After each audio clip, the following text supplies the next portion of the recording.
Hello and welcome to the Pedders Suspension and Breaks Outer East Football Netball Show, brought to you by Gameface. I'm Adam Miller, and joining me in the studio is Steph Barker's Adam Broad. Good afternoon, Steph and Adam. Good afternoon. Good afternoon. Can you believe it is our last grand finals for the year? The season ends this Saturday. It's been an absolute whirlwind season 2025. Hard to believe it's over. And coming up in this episode, we'll bring you all the latest news from across our competition. Game day interviews with Dophin from Wandin and Percy Hyett from Olinda, Ferny Creek. We talk all things Division 1 grand finals, and plus we take a look at this Saturday's Premier Division grand finals as well. And of course, a huge thank you to Pedders Suspension Breaks, our partner for the Outer East Football Netball Show in season 2025.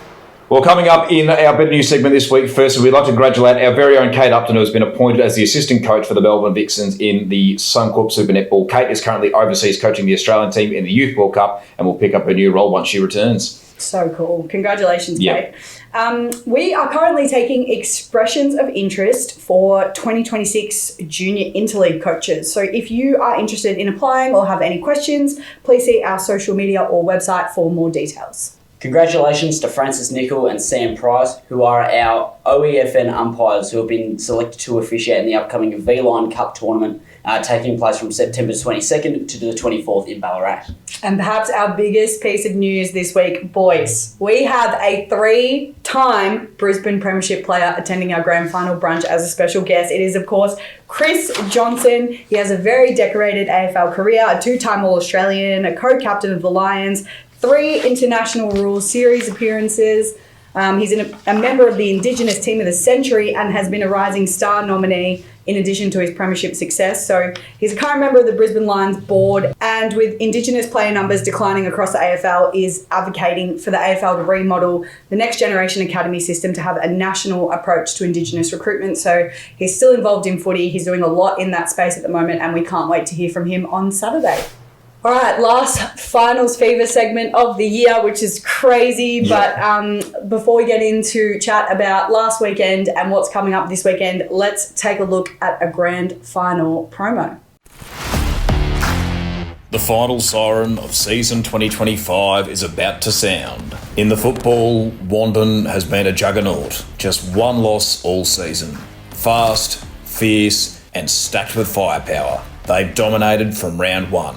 But Olinda Ferny Creek isn't backing down. They're coming off a gutsy win with stars standing all through injury and pressure. They've got momentum and nothing to lose. And in the netball, it's the ultimate rematch. 2 powerhouse sides. Mount Evelyn has been almost perfect all year. Their only stumble, Wandin. And Wandin's biggest threat, Mount Evelyn. Speed, skill, precision, pride. This one will go down to the wire. This Saturday, we'll watch the final chapter of an unforgettable season. 4 teams, 1 dream, grand final day.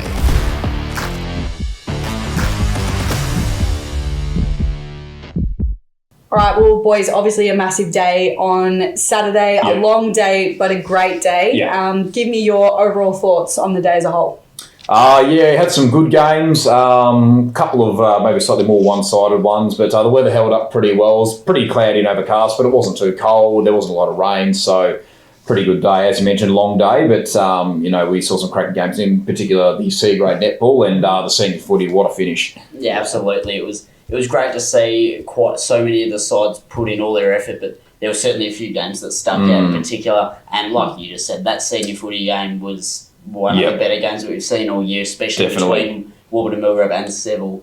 It's right up there. To this point, the best senior footy grand final that I've called. I've seen some one-sided ones. That was as close as I've seen it get. Yeah, exciting. All right, well, I did want to mention the C-grade netball because that game was absolutely insane. Yep. So Seville were only leading by a goal with maybe like a minute to go, and then Pakenham got it to a draw, and I think everybody in that moment thought that game was going to overtime. I did, yep. Pakenham shot one in the last couple of seconds, and the roar of the crowd was so loud that no one actually heard when umpire James blew the whistle and called time. So I had to blow the whistle again, and then everyone kind of stopped and looked over as if to say, what's happened? And then, he said, called time again, and then there was another giant roar of the crowd. That was insane. What a great finish. No, exactly right. It was right before the A grade as well. We were right there. You could only just hear the air horn, but for all the people in the crowd, they wouldn't have been able to hear it. So that's just how loud it had gotten. But incredible finish for sure. Amazing. And always, as we know, there is always an incredible crowd at the netball. It's always packed. There's always signs, streamers, everything. Like the netball always goes all out, and I love it. That's it. No, exactly right. And let's talk A-grade grand final as well. Obviously, exact same matchup, Seville versus Warburton Millgrove. And honestly, for me, this one was probably a little more one-sided than I certainly expected going into the day. Yeah, I think it was more one-sided than we all thought. I think, the big question around Warby was, obviously, they've won the last 3. There's a bit of a been there, done that factor, and that could either be detrimental or beneficial. Beneficial in the way that you're not going to be nervous, you're going to be able to handle the occasion quite well, but potentially detrimental because you're not going to be hungry. And I think during the call of the game, I think if there was one thing that Matty and I said probably like 100 times, whether it was on air or off air, was just, we just didn't look hungry enough. I just think that's just my personal opinion. I think Seville were the better team either way, but I just think Warby just didn't quite have the urgency and the desire to be able to get there again. But Seville were fantastic. Look, Cleo Mini was quite good through the mid-court. Taylor Werner was, best on court, and she absolutely deserved that accolade as well. Olivia Ray was quite accurate all day in front of goals. So, it was a pretty dominant display by Seville, to be perfectly fair. I think, though, for Warby, whilst the hunger wasn't there, I think this promotion to Premier Division maybe comes at a good time for them because I think that's something that could reignite them. Now they'll get a crack at the top tier. They'll get to play against sides like Mount Evelyn, Wandin, Monbulk and really test themselves out. So I think that's going to be good for them. And you've still got to commend them for 3 premierships in a row, 4 grand finals in a row. That's an incredible achievement in itself. But I think we just felt like on Saturday, I just think the hunger just wasn't quite there for Warby, and Seville were hungrier and just the better team, and they were the best team all season and deserving premiers. Yeah, absolutely. Well, as you mentioned, Warby will be going up, so it'll be interesting to see how both their football and their netball sides do in next season. We'll be keeping a close eye on that one. Yeah, senior footy, crazy. Talk to me about some of the players you think were standouts on the day. A bit of a tough one to pick. I did really like Jai Scortin from Seville in a losing cause. I thought he really stood up. Also from Seville, Dan Iacombe kept Bailey Humphrey goalless all day. He had 62 goals coming into that game. He was always going to be a big one to stop, and he was really impressive. From Warburton Millgrove, I thought Nelson Aldridge in the ruck, he was absolutely fantastic. Up against Jack Nolan, really stood up for his side. Tim McHale, I thought particularly in the second half, really sort of came to life. I was quite impressed with his performance. Brock Eva throughout the day was quite good. He kicked the match-winning goal. So a couple of players that came to mind for me. You've pretty much taken the words out of my mouth. I think that someone who, he does it every week, but Tom Baker had a very good game, as he always does. But it really felt like quite a team effort out there. It did, There was no really standout players. We had to end up having such a big discussion about who we thought. Correct, it was very tough. We talked about it for quite a while, so I think that games like that are really, really close, it tends not to be one person who did everything. It's absolutely a team effort, and that's what was most entertaining about it. No, exactly right. No, it was a fantastic game. Went right down to the wire. The only thing that was really bad about it was just the goal kicking. I think teams were efficient going inside forward 50. Teams were both quite even out of the middle, defensively good. The only thing was the goal kicking, but it was a fantastic game nonetheless. It is interesting, isn't it? Because we've seen those guys kick massive scores against each other all year, and it just shows what that pressure of a grand final can do. Oh, yeah, no. When 100%. you are scoring so highly through the season, but then that pressure, it can just throw you off just that little bit. But lucky they were kind of on an even playing field with that too. They both had misses that they shouldn't have. No, exactly right. No,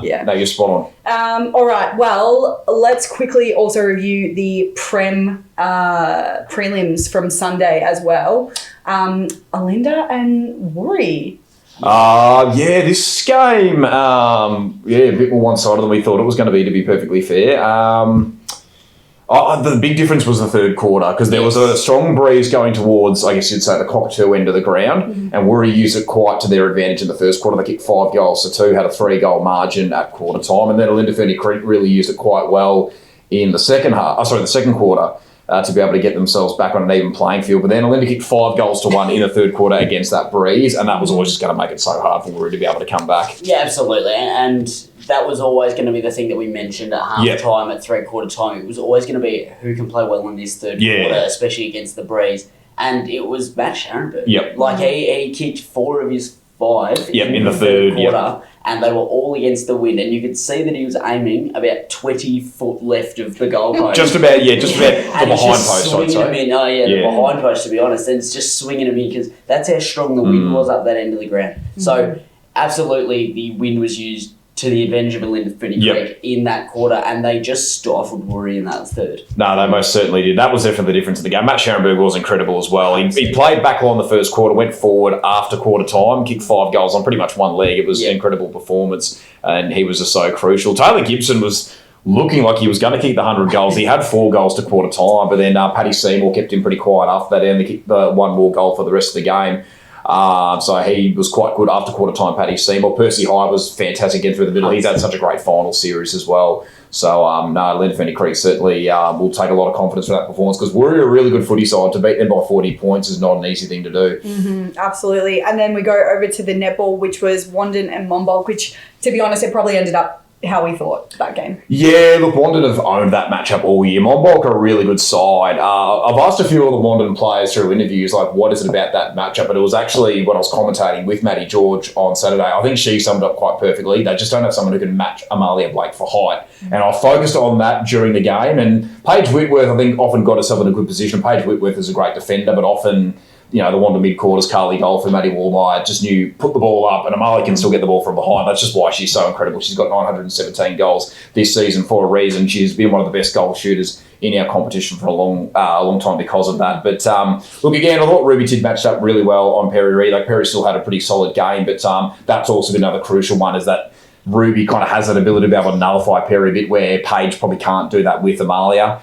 So that was quite a crucial one as well. This time, Kai Kimpton did play on Steph Ferguson because that was something we spoke about. Obviously, she did match up because Steph didn't play in the qualifying final, but she did a pretty good job there. But look, it was just, it was another dominant performance really by Wandin against Monbulk, and they do face Mount Evelyn for the 4th time, and the last 2 times those 2 sides have played, it has only been 1 goal, so I'm sure it'll be another close grand final. Now, before we move on to this weekend, I made a promise to someone on the weekend. Yep. Let's talk tips. Okay.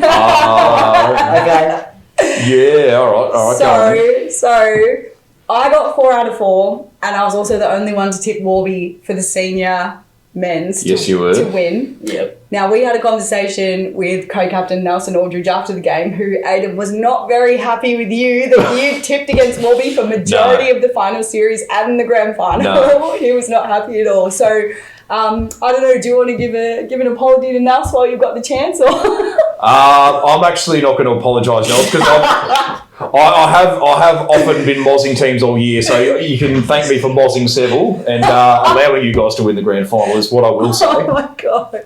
No, that was so good. So I don't want to go too hard because, as I said to you earlier, Aidan, I think this is probably the only week all year that I've actually got my tips right. Quite possible, Steph. There's a chance. So, yeah, but I mean, it was an important one to get right. I also tipped Olinda, I tipped Seville, I tipped Wandin and Warby, so I got all 4, but this is probably the only week that I've actually done well, but I'll take it. Fair enough, yep.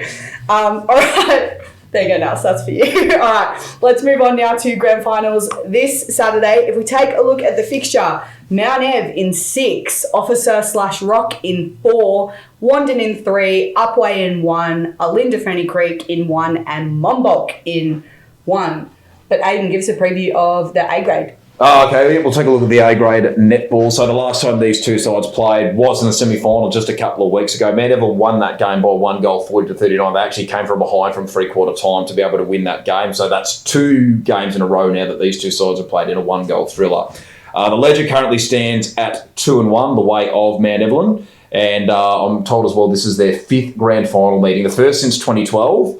And apparently that game went to extra time, so will we see that happen again? Not too sure. But anyway, we'll take a look at some of the key matchups. So through the mid-court, Kayla Swindle head-to-head with Maddie Wallmeyer. That's going to be a big one. Ruby Tid head-to-head with Warrior Bar with 679 goals, 3rd in Premier Division, 1st for Mount Evelyn. And then this is going to be quite a big one. I mentioned Caitlin Black in last year's grand final against Ehrenbell, but this year up against Amalia Blake with 917 goals. Now, it's a big ask, but could Amalia get 83 and potentially get to 1,000? We talk all about, 100 goals for Aaron Mullet, Taylor Gibson just falling short. could Amalia potentially get to the millennium? Who knows? But they're going to be some of the big matchups. I think it's a possibility. I think she's a chance. Be a very high-scoring grand final if that's the case. But that'd be so good, though. it would be incredible. Yeah, will Predators storm the court? I don't know, but there's some. I will. You're supposed to be a professional, Seth, but anyway. How could you not? 1,000 goals would be amazing. All right, let's take a look at the seniors. It's obviously Wandin and Olinda Ferny Creek. Yes. So last time these two sides played also was in the second semi-final this year. Wandin won that game by 21 points, 13-8, 86 to 9-11, 65. They were down at three-quarter time. They led for most of the day, but we were told Olinda Ferny Creek did actually really come good in the third to hit the front. The ledger currently is 3-0 the way of Wandin. They've won all three matchups, and this is the first ever time that Wandin and Olinda Ferny Creek have played in a senior footy grand final. So that should be quite interesting. Some of the key matchups, Cody Hurst through the midfield, averaging 24 disposals, including 13 contested, 7 score involvements, and 8 grand ball gets will go head-to-head with Percy Hyett, averaging 23 disposals, including 6 clearances, 5 tackles, and 6 inside 50s. Paddy Seymour, he's got the big job on Aaron Mullet. He's got 119 goals this season. He's played on him the last couple of times, so that's going to be really big for Olinda Ferny Creek. If he can keep Aaron quiet, could go very well, or could go a long way for them being able to win the game. And then haven't seen Lewin Jones at all for the second half of this season. I don't know if he's injured or not, so I'm actually going to go with Sam Hodger to go head-to-head with Lucas Smith, who's leading Olinda Ferny Creek for goal kicking with 35 goals. So they're going to be some of the key matchups on the day. There you go. All right. Well, before we look at community predictions, let's do our tips for these matches. We'll start off with the netball. This one, I think of the senior footy last week was tough. This is tougher because I think we knew right from the get-go this season that this was going to be the grand final matchup. And both these sides have been so good the last few years, but they've been deprived of success because of how good Narre Warren were. But then once Narre Warren were leaving, we knew it's got to be one of these two. Mm-hmm. I'm just going to side with Mount Ev, though, But I think the last 2 games have been decided by 1 goal very accurately reflects just how close in quality they are. But I've just got a hint. I just think it might be Mount Ev, but they're both going to be just as hungry as each other. Yep. So, yeah. I'm going to go on the other side of it. I'm going to take Wandin for that matchup. But you're exactly right. There is so little difference between these two sides. It's going to be such a great game. Yep. And it's going to be amazing. There's going to be so much tension on that court, and I can't wait. Definitely will be. I can't wait either. This is so tough. Yeah, this is a very tough one. This is probably the hardest one of the year. I think I am going to go Wandin. You're going to go Wandin as well? I'm going to go Wandin. Yeah. As everybody else here has said, I don't think it's going to be by a lot, by any stretch. I do think potentially we have the chance to go into overtime. It would not surprise me with how close these two are. It is genuinely a flip of the coin. It's a tough one to pick, but I'm going to go Wandin. Also, we should mention as well, because we forgot to mention this last week, we had Maddie George commentating yes, we last did, week with you. For the A grade this week, we've got Sarah Hogan, yes, we do, who's the president of Northeast Blaze. Now, in both that Wandin side and that Mount Ev side, there are several Blaze players, so she's going to be incredible on that call on the live stream if you have a chance to listen, because she knows all those girls so well. She has commentated some VNL games as well, so she's got commentary experience, but as you say, lots of Northeast Blaze representation across Mount Ev and Wandin, so no, Sarah's going to be quite a good inclusion to the call. Looking forward to what she'll bring. Yeah. All right, the footy, Wandin, Olinda, Ferny Creek. Look, this one is tough. Not as tough as the A-grade netball. I am going to go Wandin. I think Olinda, Ferny Creek have shown that they can take it to Wandin, but I just think the Dogs have just been the best team all year. They're so strong, and I just think one of the big differences they'll have is they'll know how to navigate grand final day. Olinda, Ferny Creek haven't played in one since their premiership in 2017, and I think that's going to be a bit of an extra edge for Wandin. Yep. You make a lot of great points, and I think I'm going to agree with you on Wandin. Yep. But not by much. No, it'll be close. I think it'll be close. I have really liked the way that Olinda Ferny Creek have turned their game around the last few weeks. Not to say that they were poor during the home and away. But they did have a dip in form right before the finals. They did have a little bit of a dip in form. And they've found it, they've come good again. They've refound their feet, and I think that they've played some of the best footy I've seen this year in the last couple of weeks. Oh, look, most certainly. And again, like last week against Woori, Woori's a great side, and to beat a side by 40 points is impressive anyway, and for it to be Woori Alec is fantastic. Yep. I'm only giving the edge slightly to Wandin. Yep. Again, it's that grand final experience, and I could honestly, you could ask me on the day and I might say Olinda. I'm going to stick with Wandin, but Olinda are that close for me. Yep. Okay. I am going to go Olinda Ferny Creek for the upset, to be honest. Yeah, right. I just think Wandin have had a little bit of time off. I think Olinda come in with a lot of confidence off the back of this win over Warri. I don't know, guys. I just feel an upset. Might have convinced me. Look, the continuity factor certainly does come into it. That could definitely help Olinda Ferny. Look, it is another flip of the coin, I think. But I'm going to stick fat with Wandin for now. But look, I might potentially change my tip as well. I could be the same with the A-grade netball too, but I just want to stick with it for that's now. what makes this so exciting, right? Yes. Like, we're making predictions and we're all still, even though we've kind of picked, we're all still like, it's exciting that we don't know. It's great. I don't know what to do. Yeah. My brain's on fire. I can't. We'll just have to wait and see. And I'm sure we will get to witness and call some incredible games on the weekend. All right, let's take a look at our community predictions because we love to know what you guys think. Now, our community is a little surer than we are on these ones. So let's take a look at the A-grade grand final between Mount Evelyn and Wandin. And the senior footy between Wandin and Olinda Ferny Creek. Since 1950, Pedders have understood that every customer's journey is different, but our solution remains the same, to get you where you want to go as safely as possible. We believe it's not just the destination that matters, but also the journey, and we are committed to creating better journeys for everyone. Our first interview this week was with Carly Dophin from Wandin. I'm joined by Carly Dophin from Wandin's A-grade side after their dominant preliminary final victory over Monbulk. Carly must be happy to go straight through to the grand final. Yeah, it was definitely a very interesting game, very hard fought. Monbulk are a very, very good side, very experienced side, but we're super happy to be going to the grand final next week. Speaking of the matchup against Monbulk, I asked Kai Kimpton the same question 2 weeks ago, but you really own this matchup against the Hawks. What do you think about it's really worked for you so far this season? Oh, I think they're such a good side. They're very good users of the ball, but in defence, we have such a formidable defence, and they're able to get so many turnovers, which is really good for us. But I think, in all honesty, like Miles in our goal shooter position, she's so strong, so relentless, and gives us such a strong target in there, so we're able to capitalise. Definitely.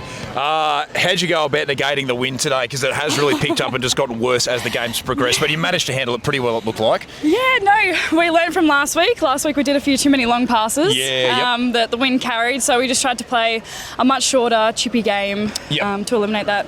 Looking ahead to Mount Evelyn next week, it's a 2-1 ledger their way, but both those games were quite close. One goal back in, I think it was round 10, and then one goal last week.